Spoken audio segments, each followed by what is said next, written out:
এয়া আপোনালোকে দেখিবলৈ পাইছে মই নেমু টেঙাটি আঁকিবলৈ লৈছোঁ। এই নেমু টেঙাটিত মই পলো অইল কালাৰেৰে কেনেকৈ ৰং কৰিম, কেনেকৈ আঁকিম, প্লিজ ভিডিঅ'টো শেষলৈকে চাই থাকিব, তেতিয়াই গম পাব।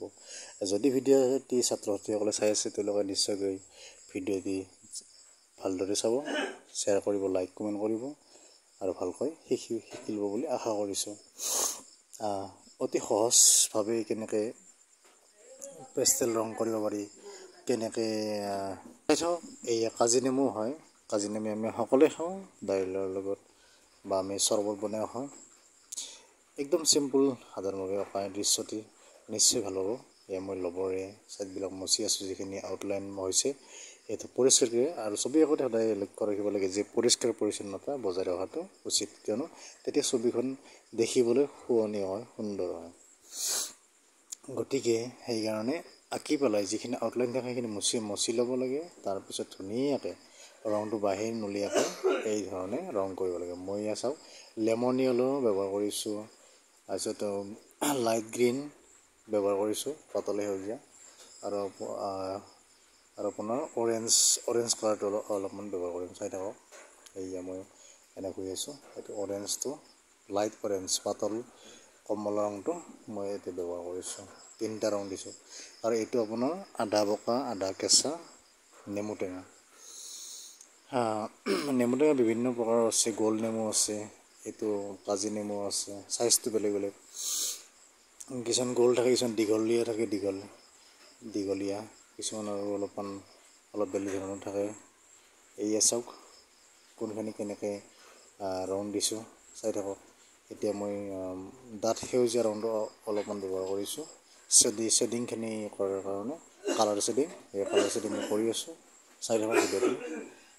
ব্লগিং ভিডিঅ' বহুদিন দিব পৰা নাই, কাৰণ এনেই ঘূৰা ফুৰা হৈছে বাৰু, কিন্তু ভিডিঅ' বনোৱা হোৱা নাই বিভিন্ন কাৰণত।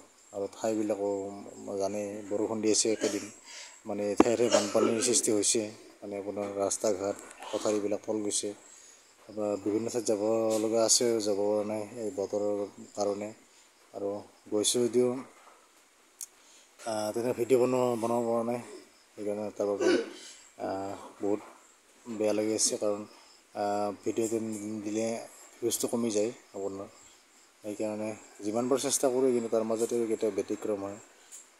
যা হওক, ভিডিঅ' যিমান পাৰোঁ দি থাকিম, আপোনালোকে চাই থাকিব আৰু উৎসাহ উদ্দীপনা যোগাব, তেতিয়াই মই এই ক্ষেত্ৰত আগবাঢ়ি যাবলৈ সক্ষম হ'ম, লগতে সাহস পাম।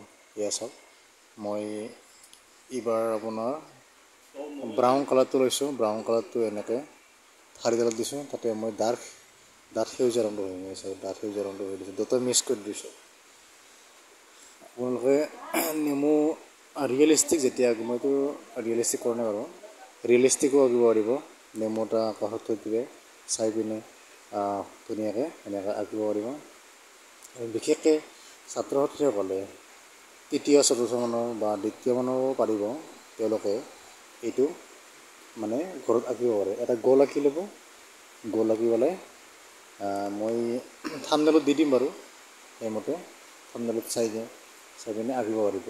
আৰু কেনেকৈ গোটেইখিনি ভিডিঅ' চালে গম পাব, থাম্বনেইলখন চালে নহ'ব, ভিডিঅ'টো সম্পূৰ্ণকৈ চাব। আধা চালে একো বুজি নাপায়, আৰু চব ভিডিঅ' মানে সম্পূৰ্ণকৈ চাব লাগিব, তেতিয়াহে সকলোখিনি বুজি পায়। এয়া চাওক, মই লেমন য়েলো আৰু অলপ ওলাইছোঁ, ফুট কৰি দিছোঁ।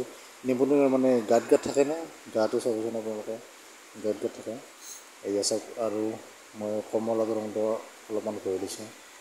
এইটোৱে ভিডিঅ' যদি ভাল লাগিল, যিমান পাৰে শ্বেয়াৰ কৰিব।